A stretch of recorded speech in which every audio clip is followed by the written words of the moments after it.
Bonjour et bienvenue à tous. Aujourd'hui nous allons évoquer Avignon, mais plus précisément le Festival d'Avignon depuis sa création. Où, quand, comment et pourquoi. Allez, suivez-moi.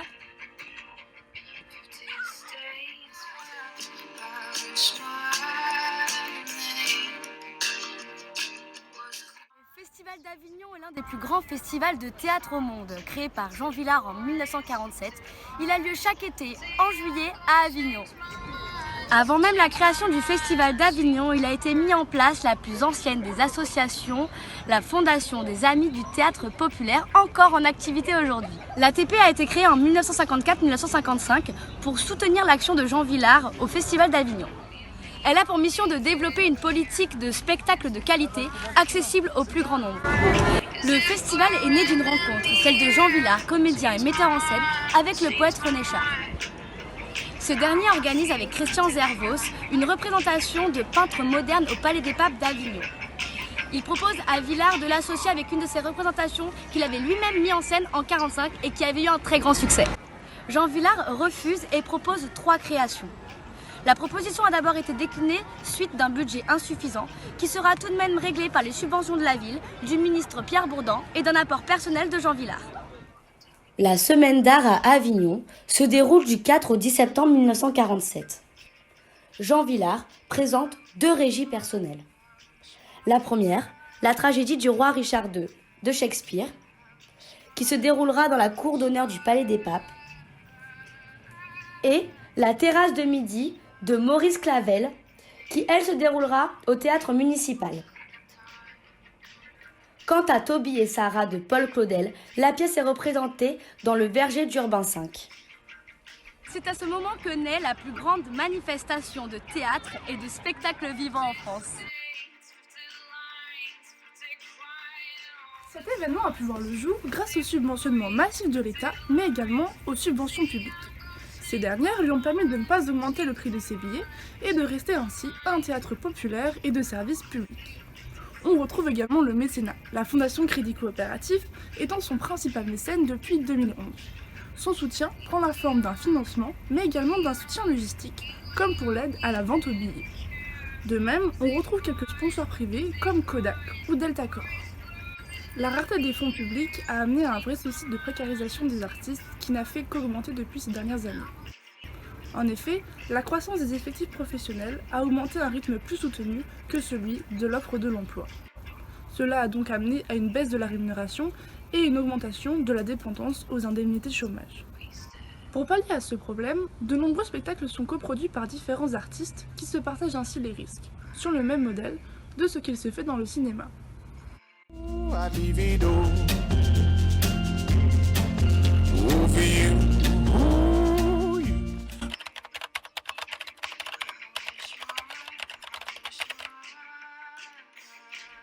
Le budget attribué à ce festival n'a fait qu'augmenter au fil des années, passant de 40 millions d'euros en 1990 à 53 millions en 2000.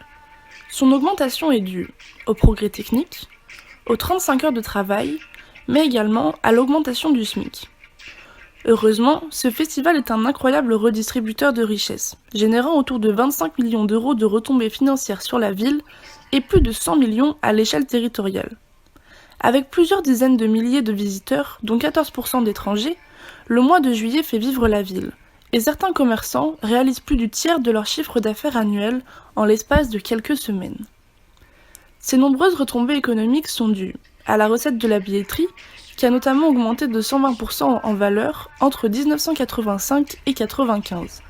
En 2014, Olivier Py décide même de baisser tous les tarifs pleins pour montrer qu'en temps de crise, le prix des places de spectacle doit baisser et crée alors un abonnement spécial pour les jeunes. Au tourisme, qui augmente la recette du secteur hôtelier, de la restauration, des commerces locaux, à la recette de la SNCF pour le transport des festivaliers, et à la création d'un marché du spectacle vivant en France, car près de 20% des achats des pièces du pays y sont réalisés.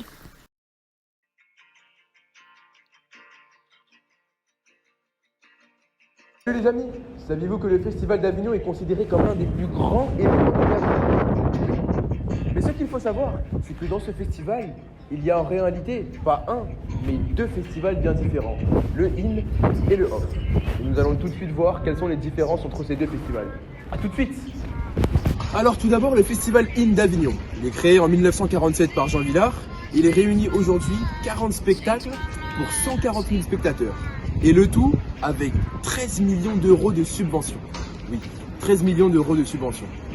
Le festival OFF d'Avignon, lui créé 20 ans plus tard par Alain Léonard en 1967 afin de favoriser les plus petites troupes de théâtre, réunit aujourd'hui 1480 spectacles par jour, soit plus d'1 million de spectateurs, et le tout avec seulement 30 000 euros de subvention.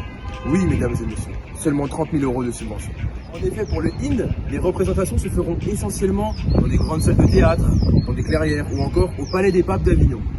En l'occurrence, pour le festival OFF d'Avignon, les spectacles se dérouleront majoritairement dans des salles de cinéma, dans des places publiques ou encore dans la rue. En effet, l'objectif de ces troupes est de se rapprocher au maximum de leur public. L'écart entre les deux festivals au niveau des subventions est énorme. En ce qui concerne le festival IN, les troupes joueront majoritairement à guichet fermé, et même plus, les comédiens seront rémunérés. Par contre, en ce qui concerne le festival OFF, c'est les troupes qui vont devoir se promotionner elles-mêmes, aller directement à la sortie des magasins d'Avignon, dans les rues publiques ou même à la sortie des théâtres, afin de promouvoir leur spectacle.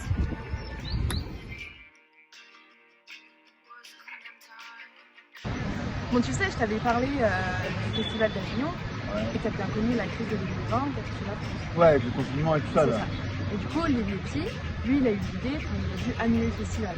Sauf qu'en juillet, donc il a décidé de faire une programmation audiovisuelle et numérique parce qu'il voulait quand même garder cet esprit de festival, même si malheureusement il ne pouvait pas.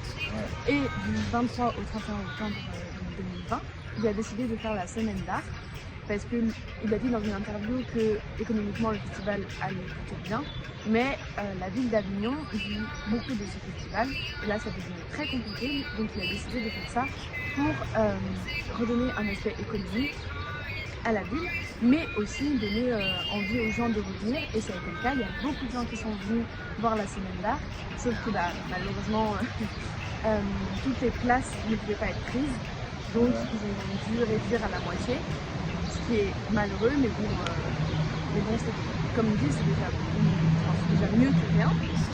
Et puis voilà, donc le festival se sort plutôt bien malgré cette crise de 2020 où la culture a quand même été touchée. Ouais, c'est vrai, ça va quand même, c'est vrai. Ok, bah, c'est cool de savoir ça.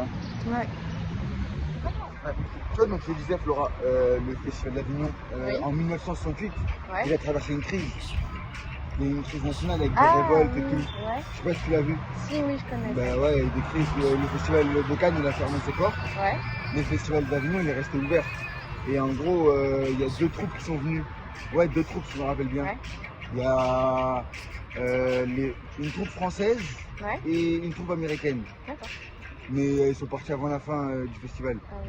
Du coup, c'était pas ouf. Et Jean Vilar, il a été grave touché par cette crise. Parce que en mode, lui, il est grave dans la parole. Ouais. Et il a été insulté. Et franchement, il l'a mal pris. C'est un genre en mode, ça l'a touché quoi. Ça l'a touché. Ouais, de ouf. Du coup, voilà, c'est ce que c'est du festival d'Avignon. Ah, en fait, je t'ai pas dit. Parce que tu sais, on a beaucoup un peu parlé tous les deux du festival d'Avignon. Ouais. Mais il y a eu une crise que je t'ai pas racontée, c'est la crise de 2003. Non, tu vas pas raconter, dis-moi. Et ben en gros, en 2003, donc le directeur c'était Bernard Fèvre-Darcier, je crois. Ouais. Et donc en fait, il a fermé le festival. C'était la première fois vraiment qu'il fermait le festival. En 2003. Ouais, en 2003, la première fermeture. Et parce que donc c'était le 26 et 27 juin 2003, je crois, il y a eu de nouveaux accords qui ont été passés. Et c'était par rapport au régime d'assurance chômage qui était spécifique aux intermittents du spectacle, surtout aux techniciens, etc. Sauf que le Festival d'Avignon a beaucoup d'intermittents du spectacle. Et donc il y a eu énormément de manifestations. Et je crois que c'est le 10 juillet que donc, le directeur Bernard Fèvre-Darcier a annulé le festival en disant le 57e festival est clos. Et pourtant, c'était sa dernière année, puisque c'est en 2004 que ensuite Hortense Archambault et Vincent Baudrier ont repris le festival. Et donc, ça a été l'une des plus grosses crises. Et surtout, ces accords ont chamboulé beaucoup le monde du spectacle. Ah ouais, c'est compliqué quand même. Donc, ils ont eu plusieurs crises. Ils ont eu 1968, après il y a eu 2003, et la nouvelle Covid 2020. Ouais. Ah ouais. Le festival, il est très dure période. Hein. Ouais, bah oui. Et Clara, toi, comme on a parlé de crise du Festival d'Avignon, tu sais qu'il y a aussi beaucoup de scandales. Ah ouais? Ouais, il y a beaucoup de scandales. Il y a, là, je peux t'en dire deux. Il y a celui en 1968 avec la troupe Living Theatre, la fameuse troupe qui était venue la américaine, qui a fait une pièce et qui a été jugée beaucoup trop sexuelle. En gros, elle a choqué les gens, il y a des gens qui ont fait des crises. Ouais, franchement, c'était abusé et j'ai vu les gens qui étaient vraiment horrifiés par cette scène, vraiment. C'était abusé. Et il y a aussi en 2005, Jean Fabre, il a fait une scène qui a été l'histoire des larmes. D'accord. C'est ça? Ouais, l'histoire des larmes, il a fait cette scène et en gros, elle a été jugée comme trop violente. Ouais. Et du coup, ça a été la risée du festival. En gros, tout le monde, ouais, la risée, ça a pris vraiment un gros tournant. Du coup, ouais, c'est ça. Et ouais, c'est les deux gros scandales que je connais, mais après, je pense qu'on en a eu plus. Hein, parce que sur un festival comme ça, c'est obligatoirement qu'il y ait des scandales.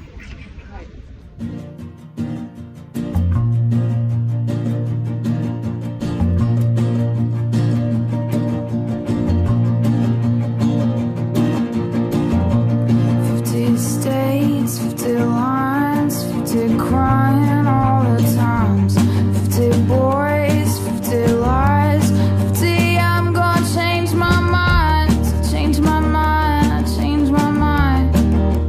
Now I'm feeling different.